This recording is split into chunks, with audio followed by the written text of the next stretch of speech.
This is CGTN, China Global Television Network.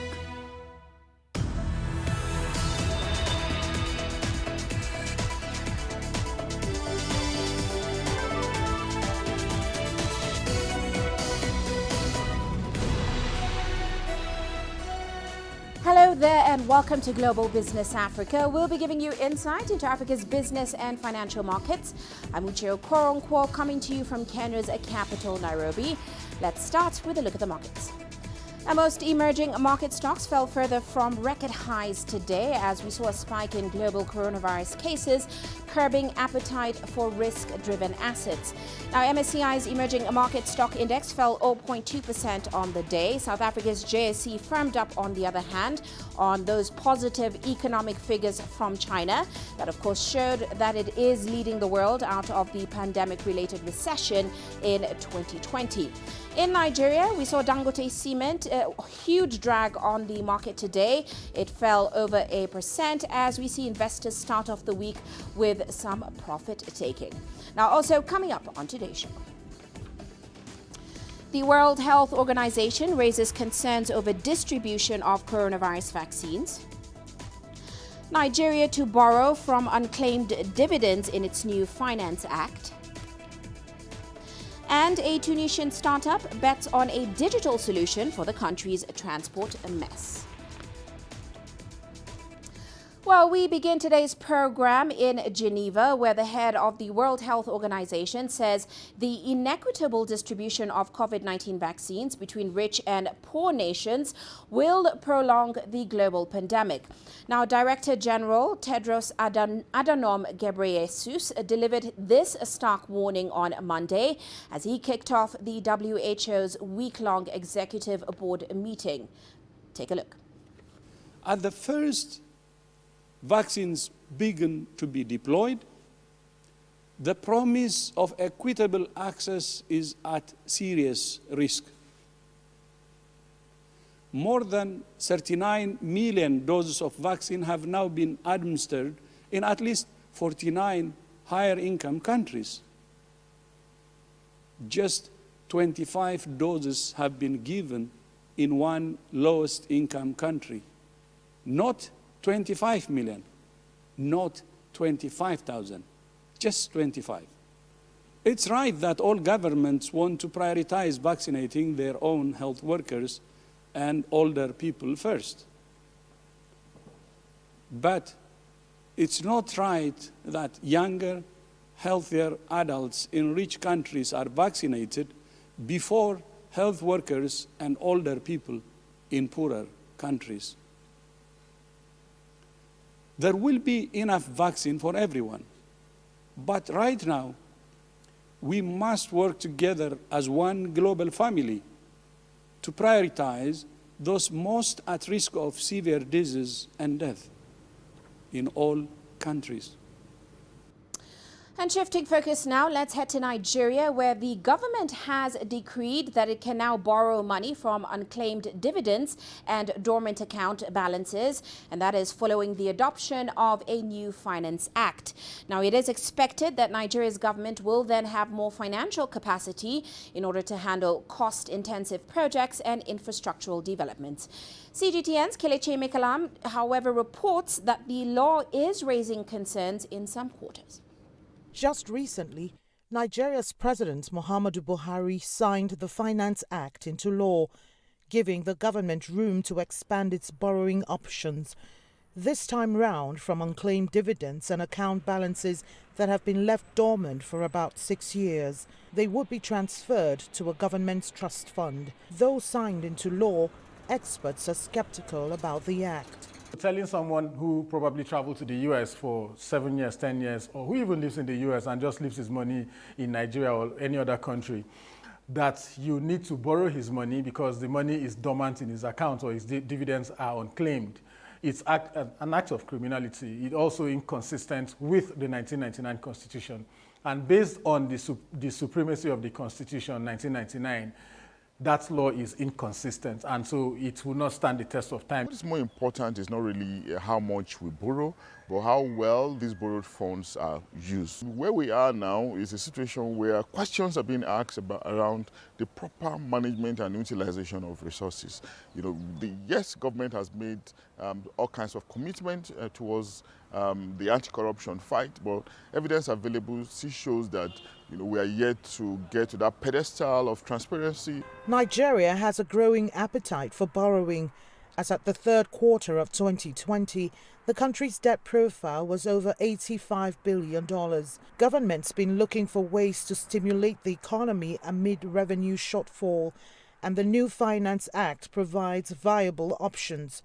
However, the modalities on the length of time for borrowing, returns and interests are still unclear. The onus is actually on government to show good faith, to the citizens that will be affected, and ensure that, they refund their funds, and not shortchange the citizens. It is their funds, they can call it up anytime, and they should not be denied of such funds, considering that they might be going through some kind of emergency. According to the law, financial institutions that fail to remit such funds could be fined up to 5 times the value of the funds plus accumulated interest on the account.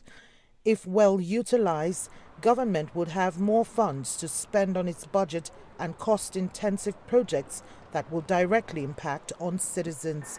Kelechi Emekalam, CGTN Abuja, Nigeria. Now, of course, President Muhammadu Buhari signed this new Finance Act into law on the 31st of December 2020. The act also introduces significant changes to a number of tax and regulatory laws and introduces COVID-19 incentives that, of course, could impact companies' business and tax obligations going forward. Well, let's find out more from Phil Haza. He joins us now in Abuja. Great to have you with us, Phil. Always good to have you on the show. Now, Phil, what is this decision to basically allow the federal government to borrow the unclaimed dividends and dormant account balances? What does this mean for deposit money banks in the country, given that some of them are sitting on massive amounts of dormant account balances?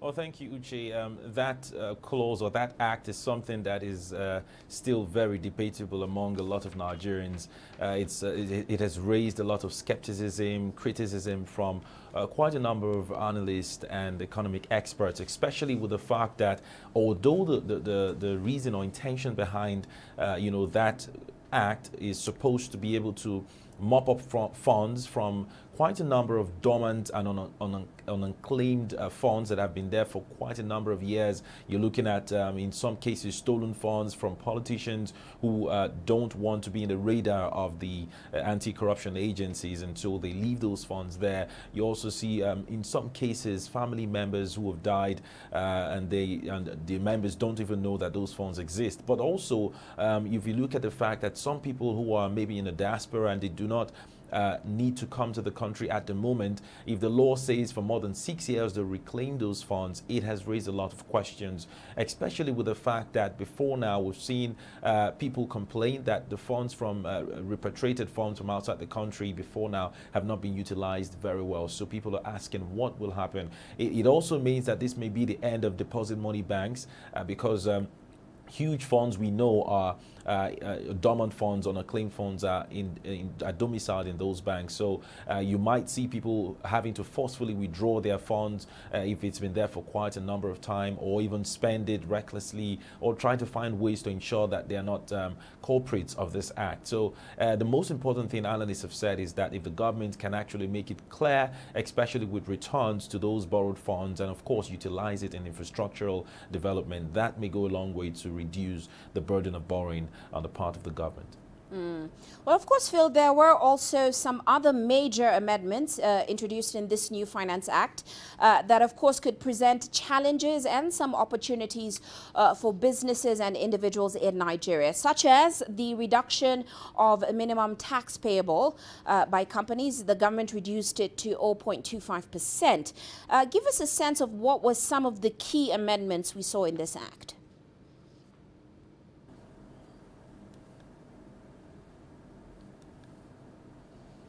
So if you look at the fact that they've reduced the minimum tax payable by companies, that law actually is directed to basically companies that are above 4 years, and of course companies that are actually big. So they're not looking at small companies or agricultural businesses that are less than 4 years. So that, first of all, it's a good thing that the minimum tax does not affect them, because at the moment we know that small businesses, agricultural businesses are like they've been most affected by the pandemic, and the government wants to ensure that they can pick up back again for the economy generally to move on. But then the reduction in minimum tax from 0.5 to 0.25, that's about 50% reduction. And that means that for companies that at the end of the year, they do not have any taxable profit, before now they were supposed to pay 0.5% of their revenue. But with this reduction, that's actually something positive for them. It means that they'll pay lesser whether or not they make profit at the end of the year. So that's supposed to be good news for lots of big companies. But you know that this actually is as a result of the impact of the COVID-19 on economies, on businesses, and the federal government is also trying to see that those companies can stay on the limelight and still thrive. Well, let's delve further into that. We saw things such as SMEs with less than about $60,000 turnover. They get tax exemptions, and there were also a number of other incentives and relief presented in the Act. We saw the deductibility of COVID-19 donations as well. Give us more insight into the benefits we've seen in those amendments.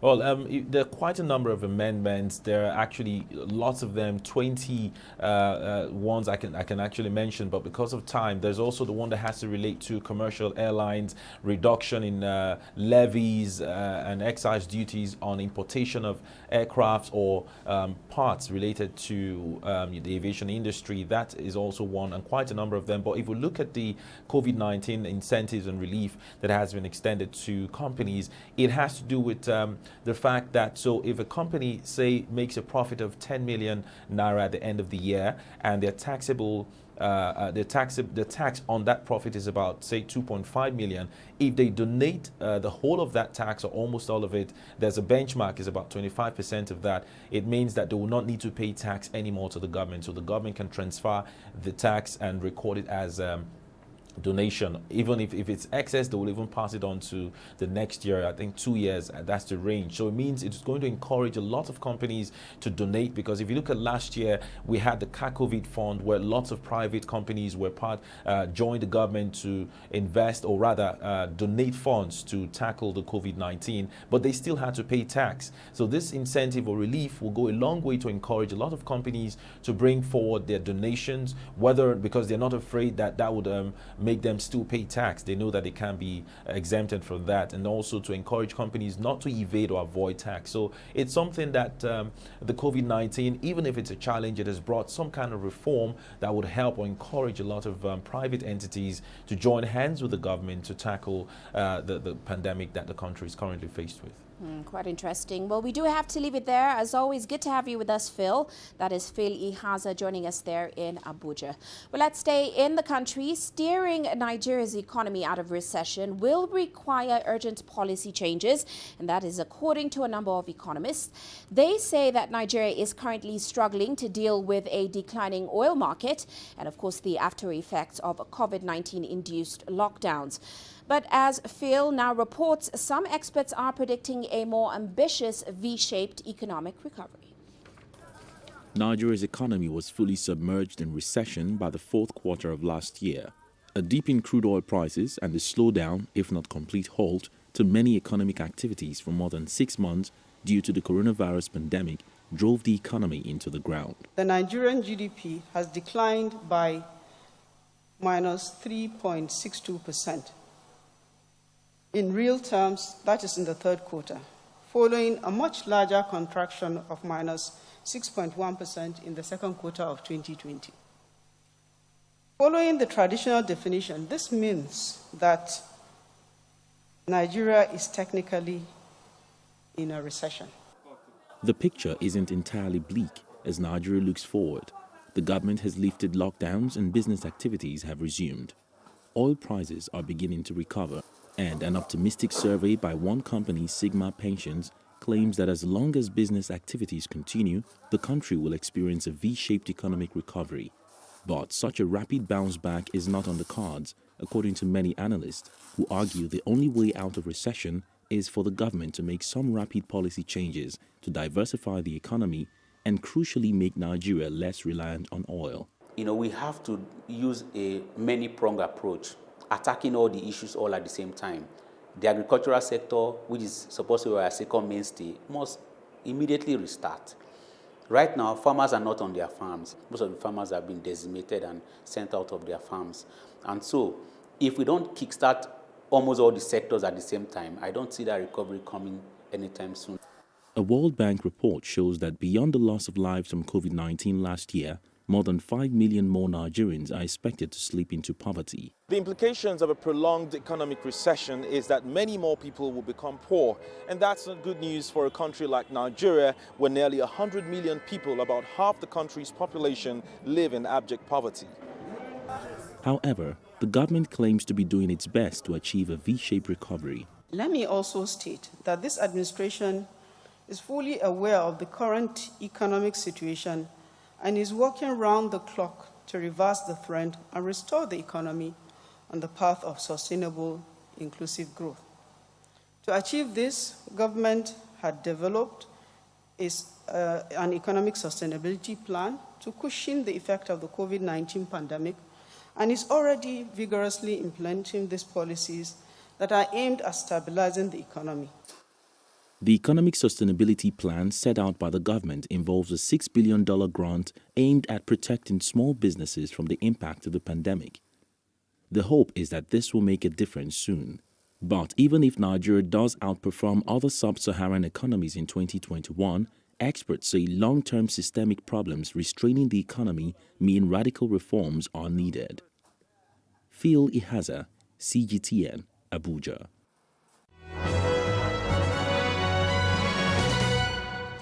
Well, let's now take a look at some of our corporate headlines today. South African furniture and retail group Steinhoff, which remains technically insolvent, has begun legal processes to settle billions of rands worth of shareholders' claims. Now, the claims stem from the admission that the company overstated its financial results and position by more than $7 billion in the year's preceding financial year-end 2017. Meanwhile, beer maker Kenyan Breweries has extended a program where bar owners are allowed to tap into a $3 million recovery fund. Applicants now have until the 12th of February to show interest. Now, the fund is aimed at supporting the revival of bars and eateries across the East African nation from the impact occasioned by the COVID-19 pandemic. And Samsung heir Lee Jae-yong has been sentenced to 30 months in prison by a high court in South Korea. The bribery case is a retrial of an earlier one involving the country's former president, Park Geun-hye, who of course was also jailed for bribery and corruption. Now, Lee has been the de facto head of Samsung Electronics since 2014. The ruling is likely to have ramifications for the future of his role at the tech giant.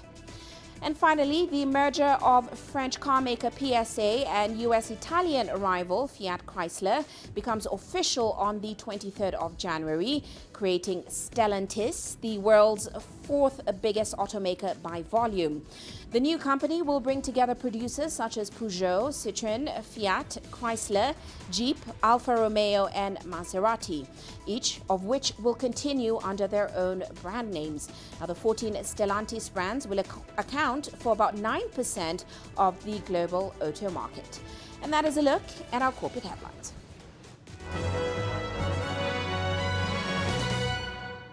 Well, let's head into a short break now, still coming up on the show.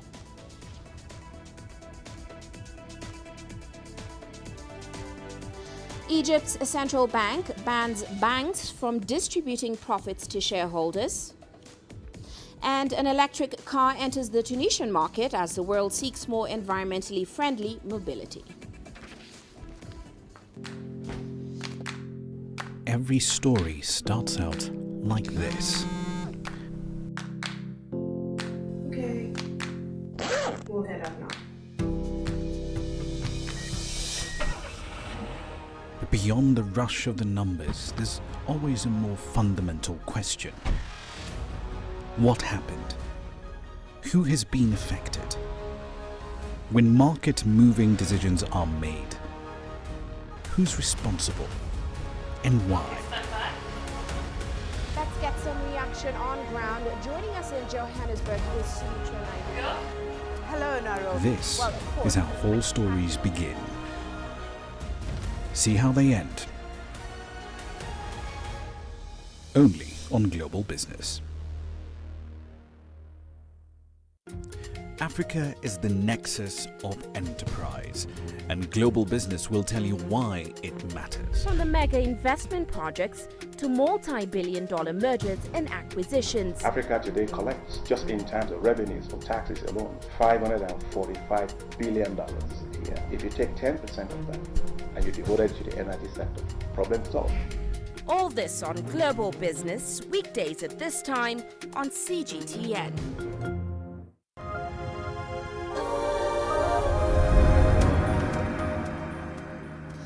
Welcome back. Well, let's head to Egypt now, where the central bank has banned banks from distributing profits to shareholders to protect capital amid the COVID-19 crisis. From Cairo, here's CGTN's Yasser Hakim with a look at the implications of this move.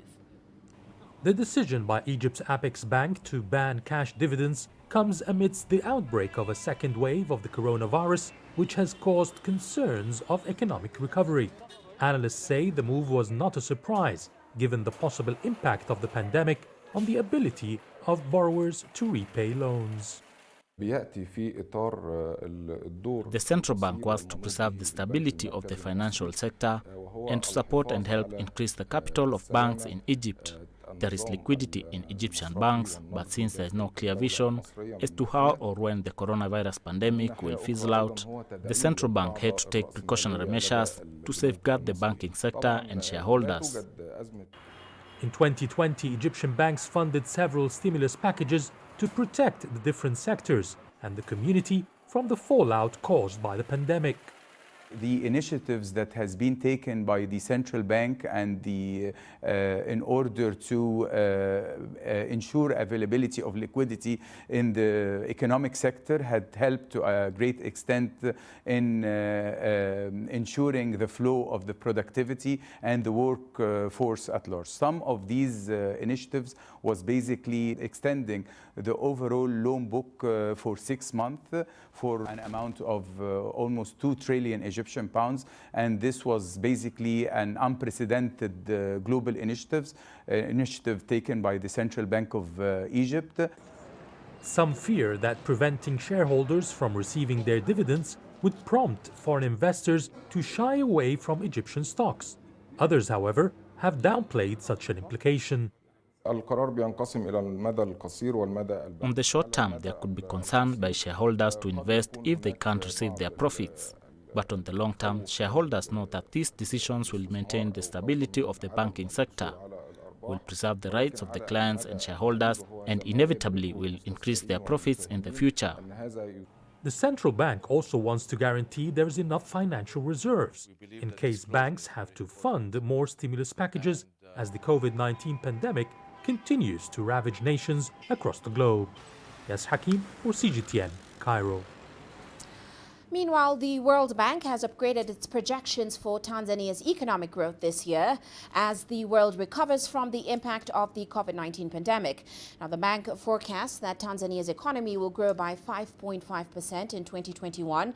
That is up from its earlier estimate of 2.5%. CGTN's Isaac Lukando reports from Dar es Salaam. In June of last year, the Bank of Tanzania predicted Tanzania's economy would grow 5.5% in 2021. After its own assessment, the World Bank seems to agree with that prediction. One of the countries in the world which really persevered during the coronavirus epidemic when it was really hot was Tanzania. And that was done by really instilling confidence to the people. And an economy is about confidence. When people are confident about the economy, it means they continue to work and they continue to invest. And that's why we see progressively it is quite easy for the country to keep in pace with the speed which it had before. having recently won a second 5-year term in office, the country's president has even higher goals for the economy. We have set goals of growing the economy by at least 8% annually, raising the incomes of Tanzanians, lowering poverty rates, and creating 8 million new jobs. However, I know that in order to reach these goals, we will depend heavily on private sector support. As you know, the private sector is the engine for building a modern economy. Tanzania's GDP has been growing at an average of 7% annually in the last decade. But COVID-19, among other things, forced the government to lower its projections for 2020 to 5.5% from the initial projection of 6.9%. According to the World Bank, Tanzania is among the fastest growing economies in sub-Saharan Africa, it being above the region's average growth projected at 2.7%. The regional growth dropped by 3.7% in 2020 as a result of the coronavirus pandemic and strict lockdowns implemented to curb its spread. With double-digit contributions to the country's GDP, tourism and mining continue to show promise this year. However, the government's industrialization drive may prove vital in growing the country's agricultural sector, which employs over 60% of the population. Now, once you have so many people, especially those in rural areas, able to add value to their produces, you are technically turning into the path which China took. You know, the essence of Chinese development basically is trying to see how do you industrialize rural communities by giving them the capacity to add value to their produces and so get much more money rather than just selling the raw materials. While Tanzania's economic prospects are seemingly encouraging, the road ahead may not be an easy one. The World Bank warns that things could deteriorate if COVID-19 infections accelerate globally or if vaccine rollouts are delayed. Isaac Lukando, CGTN, Dar es Salaam. Now, Chinese-backed British automaker MG Motors is set to launch an electric car for the Tunisian market as demand for environmentally friendly vehicles rises. Sales of electric cars registered a 40% year-on-year increase and topped 2.1 million globally in 2019, of course surpassing 2018, which was already a record year. From Tunis, here's CGTN's Adnan Shaushi with more details. MG Motor has successfully test-driven its EZS, an all-electric urban SUV in Tunisia. The car, which is the first electric vehicle model to be introduced to the Tunisian electric car market, is described as the family-friendly electric car that is designed for drivers who want to associate the advantages of a zero-emissions vehicle with practicality and style. We've organized a road trip with professional pilots and clients of MG Motor. We are proud of the achievement of this new vehicle, which is full of innovations. It's the first electric car to travel from the north to the south of the country and to cross thousands of miles. We installed some EV charging stations. The operation is successful. The CEO of MG Cars Tunisia noted that Chinese companies top electric car battery producers in the world. Khalid Belhiba added that the industry sales are forecasted to triple by 2025, with China projected to lead the market. Sales of electric vehicles will ultimately account for 54% of light cars by 2040, projections from the automobile industry show. Any consumer automatically thinks of China when he plans to buy an electric vehicle because 50% of electric cars are made in China. 50% of electric vehicle EV charging stations are made in China. China's electric car batteries are the best in the world. China has succeeded in this challenge on the economic, technological and environmental level. The National Company of Oil Distribution and the Tunisian Company of Electricity and Gas signed a contract on the installation of electric vehicle EV charging stations. The project provides the setting of the infrastructure for EV recharging in Agile gas stations as part of a pilot project to promote electric transport and vehicles in Tunisia. We are pushing for the adoption of electric cars by providing the infrastructure and EV charging stations nationwide. Yet, the cost of electric vehicles remains much higher than an average gasoline-powered vehicle. The Ministry of Finance is to offer incentives and reduce taxes to encourage people to buy electric cars. The Tunisian government aims to reduce the consumption of fossil fuels and reinforce energy efficiency in the transport sector. Authorities have set up a committee tasked with devising the national strategy for the integration of electric vehicles in the country. The Minister of Industry, Energy and Mines declared that since the Paris Climate Agreement of 2016, Tunisia has been endeavoring to reduce its greenhouse gas emissions, projecting to reduce its carbon intensity by 41% in 2030. Aden Shawishi, CGTN, Tunis. You are watching Global Business Africa. Let's take a quick break now, but still to come on the show.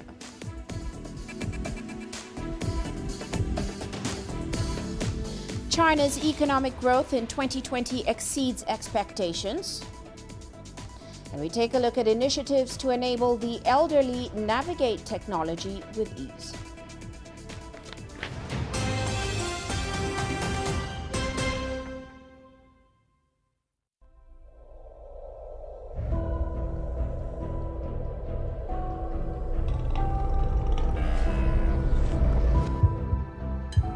It's just taken me completely out of my depth, but at the same time it's exciting. It's new, it's different, it's a challenge. It's really exciting.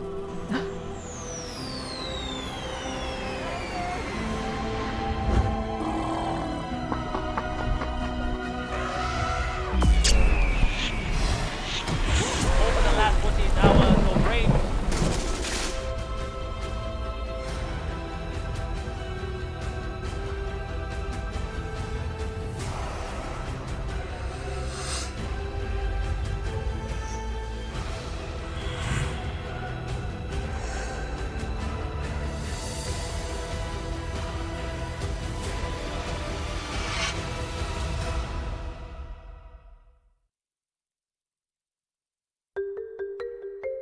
How will your world change today? What happens here? What happens there? Or what you make happen for yourself? If it matters to you, it matters to us too. Your stories are these stories that need to be told. Africa Live. Find your voice.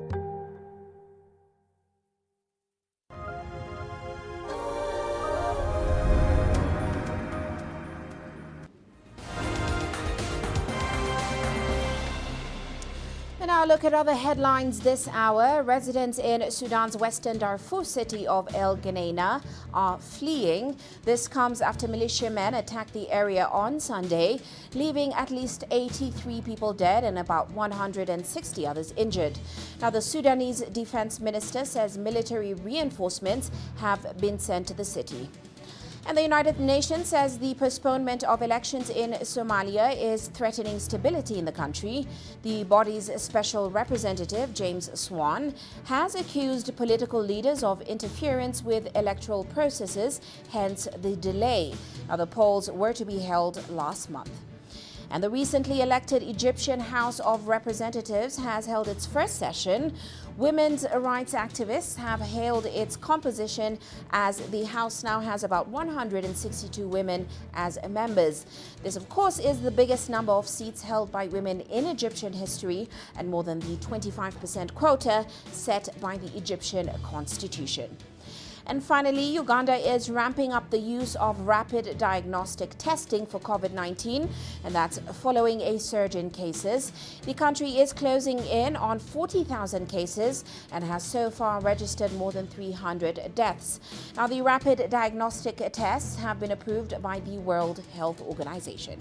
And that's a recap of today's top headlines.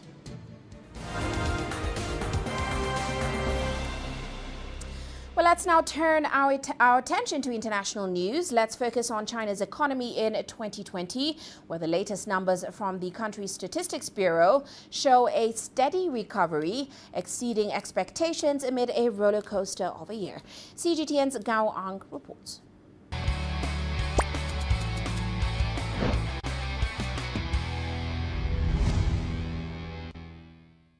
and hindered growth amid a pandemic. According to preliminary estimates, China's GDP grew 2.3% in 2020. It has also exceeded 100 trillion yuan, or $15.4 trillion for the first time. There was a contraction of more than 6% in the first quarter last year, the lowest point in history. But this was followed by an expansion of over 3% in the second quarter and over 4% in the third quarter, hitting 6.5% in the final quarter of 2020. The pandemic prevention and control work has achieved major results, and benchmarks for economic and social development were accomplished, exceeding expectations. Ning says China's grain output reached a high point, while pork production sustained a fast recovery for 2020. There was also growth in industrial production, high-tech manufacturing, and foreign trade. Ning pointed to several factors leading to economic recovery. With a population of 1.4 billion people and more than 400 million middle-income earners, China's domestic market boasts the largest growth potential in the world.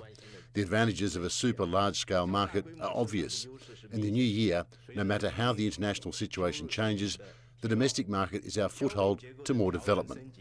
The International Monetary Fund, or the IMF, predicted in October that global GDP would contract by 4.4% for 2020. It also projected that China could be the only major economy to grow last year. As economic expansion is important, Ning says China is keeping an eye on how it turns out. China has been paying more attention to quality of growth. Officials say that boosting domestic consumption and promoting innovation are two key methods to support continued development amid uncertainties brought on by fast-changing external circumstances. Gang, CGTN, Beijing. Now, of course, the IMF predicted that China could be the only major economy to register positive growth in 2020. The outlook for China in 2021 is much brighter, with a significant rebound likely. Beijing says it hopes it will be an expansion based on high quality and innovation, but many experts also predict challenges. CGTN's Gao Ang with more. China's economy grew by 2.3% in 2020, beating IMF forecasts. It comes as the organization in October predicted that world GDP would contract by 4.4%. Zhang Yansheng, chief researcher at China Center for International Economic Exchanges, praised China's recovery efforts after a slow year. He said the country was now in an advantageous position. The pandemic's impact on China is limited in terms of time and scale. China can therefore promote work and production resumption, boost consumption and investment, and restore industrial and supply chains. From this perspective, China's 2.3% GDP growth is valuable. While China would like to achieve its economic and social goals as soon as possible, Zhang stressed the importance of quality. In 2021, China will enter a new stage of high-quality development, featuring innovation, coordination, green development, openness, and sharing as 5 major concepts. Yet uncertainties persist. Many countries have been carrying out expansionary fiscal and monetary policies to cope with the pandemic and achieve stability. Zhang said this may cause liquidity problems for global economy, with cash flowing into China's market. A lot of money may flow into China and cause the appreciation of RMB. It may also increase Chinese companies' purchasing power and lead to them expanding blindly across the world. International organizations such as the World Bank have predicted that China's GDP growth will rebound to about 8% in 2021. China will be hoping this kind of expansion can be polished with high quality. Promoting innovation has been China's key strategy for encouraging high-quality growth. All experts are asking now is how scientific innovation and creative talent can become a driving force for China's further development. Gang, CGTN, Beijing. Now here's what else we took note of for China's economy in 2020. Industrial output grew 2.8% year on year. The high-end manufacturing and equipment making sectors gained about 7% and 6% during the year respectively. The services sector was hit hard by the COVID-19 pandemic, but tech and IT-related services surged almost 17%. Consumption was also disrupted by the pandemic, but online retail sales jumped about 11% as people relied on e-commerce to get by. For last year's Double 11 shopping festival, China's e-commerce giant Alibaba raked in a record $75 billion, while its rival JD.com collected $40 billion. The figures mark a 26% and 32% year-on-year increase, respectively. Live streaming campaigns remain a major booster, and not just during the shopping spree. Oh my god, 好好看哦，买它买它买它。 This is Austin Lee, one of Taobao's top live streamers since 2019. This sales model is becoming increasingly popular, so much so that many others have joined in, from entrepreneurs to government officials. 各位老铁，大家好。 A 3,400 yuan package deal for only 999 yuan, meals and chauffeur included. I'm going to introduce you to some specialties from our city, Foshan. No one knows Greece products better than I do. I recommend spicy noodles, plus an egg and our kimchi. Last year, China's Commerce Ministry registered over 20 million live streaming sessions between January to November. Items ranged from daily necessities to even houses and cars. A growing appetite for overseas products also contributed. I have to work 3 to 4 extra hours every day to send out the packages. For example, we have to deal with over 1,000 online orders daily for baby formula alone. Generally 6 cans per order. Efficient logistics, streamlined customs service, and China's ongoing reform policies have helped shopping platforms process more imported goods. In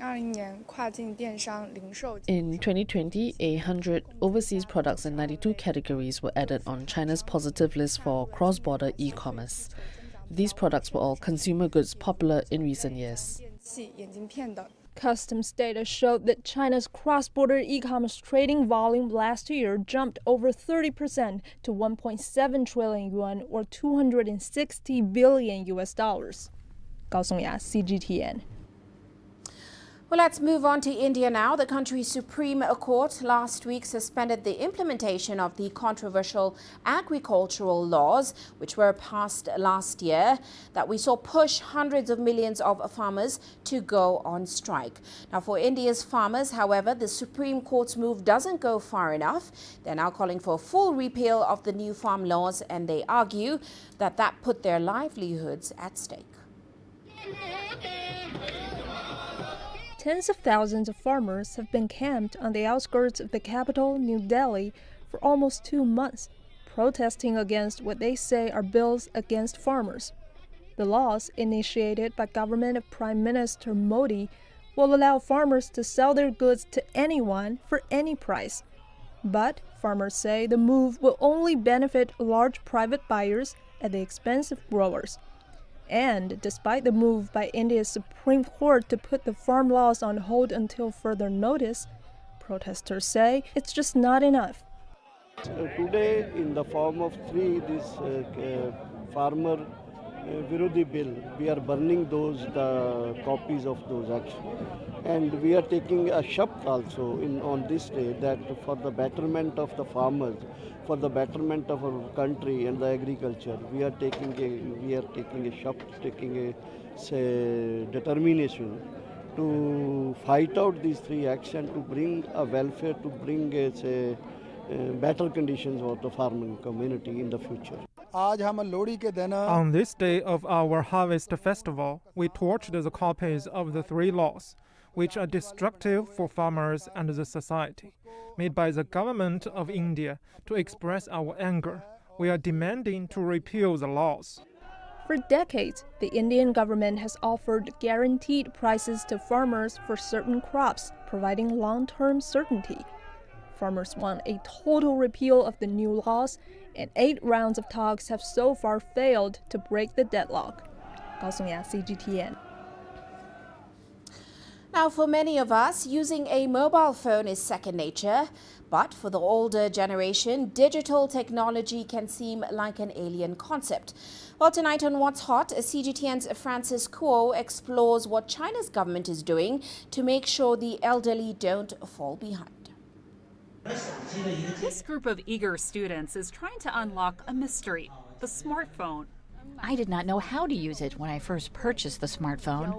But now retiree Meng Li and others are starting to understand the device, thanks in part to a special training course catering to seniors. I got a new phone yesterday, the Huawei P40. I'm not familiar with some of the functions, so I came here to learn. I wanted to learn more and improve myself. Many sectors of China's economy rely heavily on digital technology.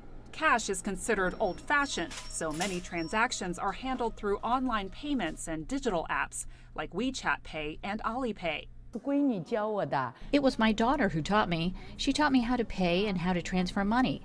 I only knew how to make a call at first, like a blind person. Many like Meng Li are opening their eyes to digital technology with a gentle push from the government. Last November, Beijing called for a nationwide initiative to help the elderly develop their digital skills, urging communities to hold classes and developers to create elderly-friendly apps. It's become even more urgent with the pandemic. The importance of a smartphone is quite obvious this year. You need to scan a health code when taking a train or bus, or you want to be able to enter. A health code is also required when you go to the hospital. There's also another incentive to get the elderly up to speed, the so-called silver dollar. Dasway Consulting estimates the size of China's elderly economy at around $750 billion US. Back in class, today's lessons include using apps, map navigation, and changing phone settings. Li Changming has already mastered that. His next goal? Taking photos on his phone. I want to gain more knowledge. It's never too late to learn. Francis Ko, CGTN. Now, a South Korean startup has developed a smart dog collar that tells owners what's in a bank. The Pet Pulse collar is powered by artificial intelligence, and it uses voice recognition technology to monitor a dog's emotions, such as being happy, relaxed, anxious, angry, or sad. Check it out. The Pepper's collar can track a dog's physical activity, but most importantly, it can tell pet owners if their dogs are happy, relaxed, anxious, angry, or sad through a smartphone app. Peppers give a dog voice that a human can understand. With this device, we humans can understand and communicate better, more accurately, more effectively. In 2017, the company began gathering different types of barks to analyze dogs' emotions. They developed an algorithm based on a database of more than 10,000 samples from 50 breeds of dogs. When dog barks, dog's barking sound will be collected through this device, and then those voice files will be transferred to our main server. And in this main server, our Pepper's unique voice recognition system and algorithm will analyze dog's voice, and then in real time, it was sent back to our application with a different emotional status. Pepper's Lab started marketing the collar online in October last year for $99 US. Euromonitor data shows the global pet care market was worth $138 billion US in 2020, up 34%, as more people spend time at home with their pets or adopted pets during the COVID-19 pandemic. Miscommunication happened because when dog bark, they are in need of something, but you dog owners were having a very hard time to understand, figure out what they need. And then if there is a miscommunication continues, then people are exhausted and they easily gave up. So that's what happened. There is a more adoption, but also there's a more abandonment of the dog. The global dog population also grew 18% to 489 million last year. Yang Yan, CGTN.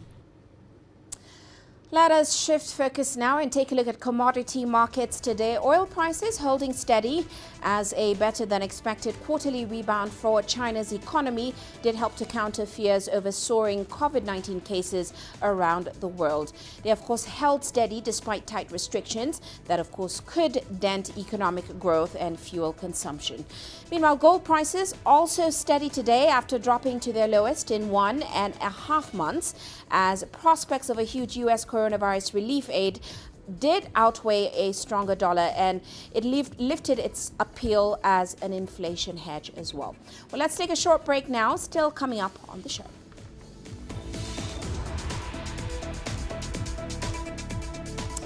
And still ahead, meet the Tunisian startup that's promising to sort out the country's transport mess and put a smile on users' faces.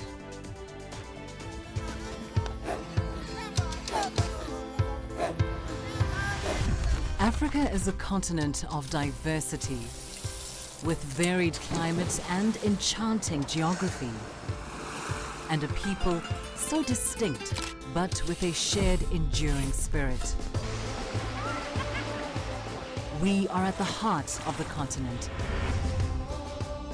to bring you the untold stories. Let's have a look.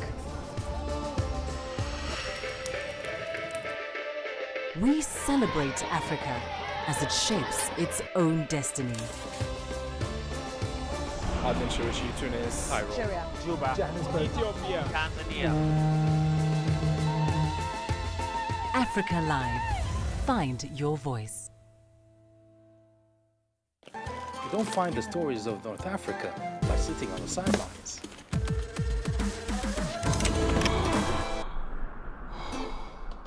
No one else will take you where we can in North Africa. And no one else will show you what it's all about. CGTN, see the difference.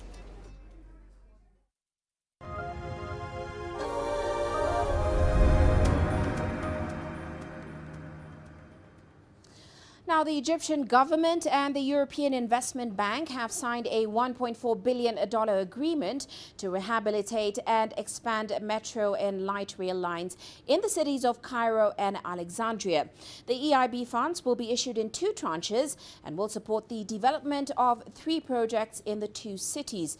From Cairo, here's CGTN's Yasser Hakim with more. The €1.13 billion loan from the European Investment Bank will help upgrade and extend 2 tram lines in the city of Alexandria and develop an underground metro line in the capital Cairo. It's part of a comprehensive project to develop the railway system in the North African country. To depend on vehicles or road transport of people and goods costs a lot of hard currency, as it leads to increased importation of fuel. It pollutes the air, affects our health and causes traffic jams. The upgraded railway transport system is based on clean energy, it's good for the environment and is a cheaper source of energy. Statistics show that about 1.5 million people use trains daily and 2 million others use the underground. Those figures will more than double after the upgrade, relieving the pressure of streets and roads. This ambitious project is costly. However, Cairo has been receiving financial support from several international organizations, such as the European International Bank. The transport sector, the infrastructure sector as a whole, is currently the leading force for the Egyptian economy.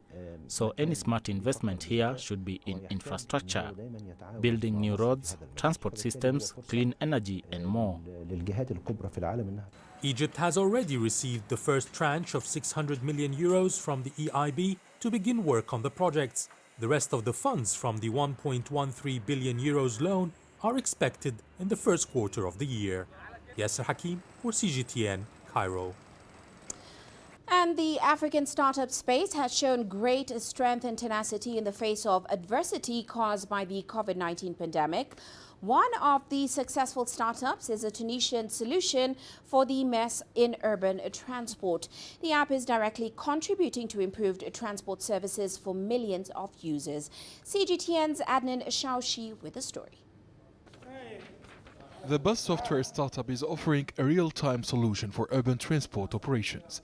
It aims to solve several problems which directly impact the quality of service for millions of travelers in Tunisia and Africa. The first problem is manual ticketing, which involves a considerable loss of time and money. The second one is the lack of real-time statistics, which makes decision-making difficult. The third problem is the lack of access to real-time information for users, and finally the lack of dynamic management and planning of public transport division. The bus software co-founder, Makram Erges, dissolved his IT company and joined the Sahel Transport Company as an ordinary worker 4 years ago. He worked for the public enterprise for 2 years to learn the tricks of this field. Makram understood the problems of the transport sector, then resigned to start the bus software adventure. We've developed this digital platform which collects all data from the bus in real time. When data synchronization takes place, the managers can know the exact location of the bus. They see it on the map and collect information about the transport controller's whereabouts, the bus speed, the revenue, the exact number of users like students, soldiers and policemen. The Tunisian researchers are also using artificial intelligence in the Winika service. In recent times, AI has become increasingly useful in creating opportunities to make public transport safer, more reliable and more efficient. Artificial intelligence allows for the self-planning of buses. This is how the transport company can offer optimal service for users. According to a recent study published by the Consumer Protection Association, Tunisian users are very disappointed with the punctuality of bus service and inability of the public and private operators to provide a timetable for the operation schedules. In fact, the reliability provided by the Transport Department does not meet the expectations of passengers. The founders of the bus software startup specialized in the smart transport field assert that their mission is to put a smile back on the faces of public transport users. The company plans to operate in several African countries in the next 2 years. Adnan Shawishi, CGTN, Tunis. Well, before we leave you today, a quick look at Africa's currencies. South Africa's rand started the week on a softer note as the dollar clung to gains on global markets. It traded at around 15.30 rand per dollar.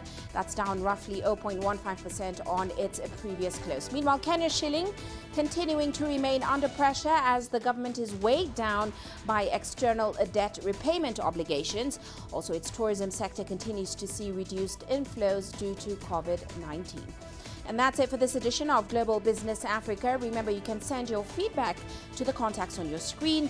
You can also follow us on our various digital media platforms. From me, Uche Okoronkwo, and the